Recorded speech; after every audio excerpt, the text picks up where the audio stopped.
Welcome to TR TV. నేను మీ అనిల్. ఇది ప్రతి రైతు చూడాల్సిన వీడియో, ఎందుకంటే రైతులకు సంబంధించిన కీలక అప్డేట్ అయితే రావడం జరిగింది.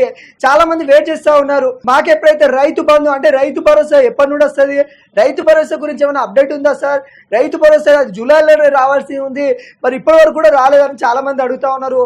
వాళ్ళ కోసమైతే ఈ వీడియో చేస్తా ఉన్నాను. పూర్తిగా చూసే ప్రయత్నం చేయండి, ఇంకా చాలా వరకు షేర్ చేసే ప్రయత్నం కూడా చేయండి. ఏదైతే రైతు భరోసా ఏదైతే తీసుకొచ్చిన కాంగ్రెస్ గవర్నమెంట్ ఏదైతే ఉందో 7,500 7,500 ఒక సంవత్సరానికి గాను 15,000 రూపాయలు వేస్తామని చెప్పారు.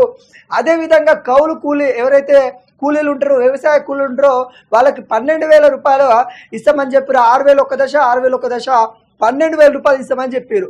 మరి నిజంగా వాస్తవానికి ఇస్తారా ఇయ్యారా అనే నేపథ్యంలో నిన్న ఎవరైతే వ్యవసాయ మంత్రి శాఖ తుమ్మల నాగేశ్వరరావు ఒక కీలక ప్రకటన చేశారు. అదేందో ఒకసారి చూసే ప్రయత్నం చేద్దాం. పంట వేసిన రైతులకే రైతు భరోసా అన్నట్టు కూడా నిన్న కీలక ప్రకటనలు కూడా చేశారు. ఎందుకంటే నిన్న ప్రెస్ ముఖంగా మాట్లాడుతూ పంట వేసిన రైతులకే రైతు భరోసా అందిస్తాం మంత్రి తుమ్మల నాగేశ్వరరావు సంచలన వ్యాఖ్యలు చేశారు. మీడియాతో చిట్చాట్ చేస్తూ ఆయన మాట్లాడిన ఇచ్చిన హామీల మేరకు రుణమాఫీ కూడా చేస్తాము అన్నట్టు కూడా చెప్పారు. ఇప్పటికే చేశామని కూడా చెప్పారు. సాంకేతికంగా కారణాల వల్ల రుణమాఫీ కాని రైతులకు ఈ నెల ఆఖరికల్లా చేస్తామని కూడా చెప్పారు. హామీలు ఇచ్చాం కాబట్టి ఖచ్చితంగా చేస్తామని నిన్న ప్రెస్ ముఖంగా చెప్పిన దాఖలాలు కనబడుతుంది. అదేవిధంగా పంట బీమా ప్రీమియర్ ప్రభుత్వమే చెల్లిస్తుందని స్పష్టం చేశారు. ఇదిలా ఉండగా ప్రభుత్వం ఇప్పటికే రైతు భరోసా చేయాల్సి ఉంది, కానీ ఇప్పటి వరకు రైతు ఖాతాలో డబ్బులు వేయలేదని గత ప్రభుత్వం ఎకరానికి ఒక విడతలో 5,000 రూపాయలు ఇవ్వగా కాంగ్రెస్ అధికారంలోకి వస్తే 7,500 రూపాయలు ఇస్తామని హామీ ఇచ్చింది. 2 విడతల్లో కానీ 15,000 ఇస్తామని చెప్పిన ప్రకటించారు. కానీ ఇప్పటి వరకు రైతులకి ఇవ్వకపోవడము రైతులు ఆందోళన చెందుతున్నారు. ఇప్పటి వరకు చాలా మంది రైతులు రుణమాఫీ కాలేదని రోడ్డెక్కుతున్న పరిస్థితి కనబడుతుంది. ఈ క్రమంలో రైతు భరోసా పంట వేసిన రైతులకే ఇస్తామన్నట్టు కూడా చెప్పడంతో మరి వారు ఎలా గుర్తిస్తారన్న ప్రశ్నలు రేకెత్తుతున్నాయి. అందరికీ రుణమాఫీ చేస్తే ఇప్పటికీ కేవలం 50% రుణమాఫీకే పరిమితం అయిపోయింది. రైతాంగం సర్కార్పై అసంతృప్తిగా ఉంది. ప్రభుత్వం తాజాగా ప్రకటనతో రైతుల ఆశలో మరోసారి నీళ్లు పోసినట్టే జరిగిందన్నట్టు కూడా ఒక వార్త అయితే రావడం జరిగింది. క్లియర్ కట్గా ఏంటంటే నిన్న వ్యవసాయ శాఖ మంత్రిత్వ తుమ్మల నాగేశ్వరరావు గారు అయితే ఎవరైతే ఉన్నారో తను ప్రెస్ ముఖంగా మాట్లాడింది ఏంటంటే పంట వేసిన వాళ్ళ రైతులకి పంట ఎవరైతే వేస్తున్నారో వాళ్ళకే రైతు భరోసా ఇస్తాము.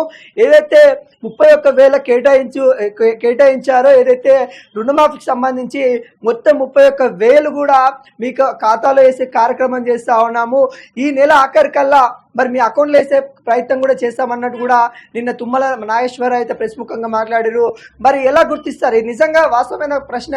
ఎందుకంటే పంట ఎవరు వేస్తారు ఎవరు వేయలేదు వాళ్ళ కౌలు కూలీలు ఎలా గుర్తిస్తారు అన్నది కూడా ఒక ప్రణాళిక గవర్నమెంట్ దగ్గర లేకపోవడం మనకైతే కనబడతా ఉంది. ఒక ప్రశ్నార్థకంగా కనబడతా ఉంది. ఎందుకంటే ఇప్పటికే 2 నెలలు లేట్ అయిపోయింది, అయినా కానీ రైతులు కొంత వెయిట్ చేస్తున్నారు. ఇంకా గవర్నమెంట్ నుండి ఎప్పుడు వస్తుంది రైతు భరోసా అని. అప్పుడు కేసీఆర్ ఉన్నప్పుడు 5,000 ఇచ్చినప్పుడు కూడా పర్లేదు, అందరికీ టైం పడేదని కూడా చాలా మంది వ్యక్తం చేస్తూ ఉన్నారు. ఈ రోజు చూసుకున్నట్లయితే మరి ఎందుకు ఇంత ఆలస్యం చేస్తూ ఉన్నారని కూడా మీ దగ్గర ఎటువంటి ప్రణాళిక ఉంది? అప్పుడేమో కేసీఆర్ చాలా వరకు చెప్తా ఉంటారు, కేసీఆర్ కొండలకి గుట్టలకి రోడ్లకి సైతము రైతు బంధు ఇచ్చిండు, మేము అలా చేయము, ఈ రైతు భరోసా నిజమైన రైతులకే ఇస్తాము అని కూడా చెప్పుకుంటూ వచ్చారు. మరి ఇప్పటి వరకు కూడా 8 నెలలు అయిపోయి 9వ నెలలో అడుగుపెట్టిన కాంగ్రెస్ సర్కార్ ఎటువంటి కార్యాచరణ తీసుకుంటా ఉందని కూడా చాలా మంది ప్రశ్నిస్తూ ఉన్నారు. మరి నిజంగా అడుగుతా ఉన్నారు చాలా మంది. రైతాంగం మొత్తం ఆందోళన చేస్తూ ఉన్నారు. ఇప్పటికే రుణమాఫీ కాలేదని రోడ్ల మీకు వస్తూ ఉన్నారు. కొంతమంది పురుగుల మందు పట్టుకొని రోడ్ల మీకు వస్తూ ఉన్నారు. బ్యాంకుల దగ్గర పెద్ద పెద్ద క్యూ పట్టుకుంటా ఉన్నారు. ఎటు చూసినా కానీ రైతాంగం కొంత ఆగమాగం అవుతా ఉంది కాంగ్రెస్ సర్కార్లు. మరి ఎందుకోసం ఇంత అన్యాయం చేస్తూ ఉన్నారని కూడా వ్యక్తం చేస్తూ ఉన్నారు. రైతులకు సంబంధించి ఎటువంటి గైడెన్స్ తీసుకురాబోతా ఉన్నారు? రైతులకు సంబంధించి రుణమాఫీ మీద ఎటువంటి గైడెన్స్ ఇస్తలేరు. ఏమున్నా కానీ ఏదైనా యాప్ అంటున్నారు, అగ్రికల్చర్ ఆఫీసర్ అంటున్నారు, బ్యాంక్ అంటున్నారు, సాంకేతిక లోపాలని చెప్పి తప్పించుకునే ప్రయత్నం కాంగ్రెస్ చేస్తుందని కూడా చాలా వరకు చెప్తా ఉన్నారు.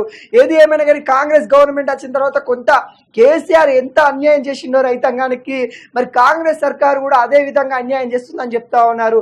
ఇప్పటికైనా రైతులకి 100% రుణమాఫీ అయ్యే విధంగా రైతు భరోసా కూడా తొందరలో వేయాలి. ఎందుకంటే ఇప్పటి వరకు వేయకపోవడం చిగ్గుసేట అన్నట్టు కూడా రైతాంగం అయితే కొంతవరకు ధర్నాలు చేయడానికి ముందుకు వస్తూ ఉంది.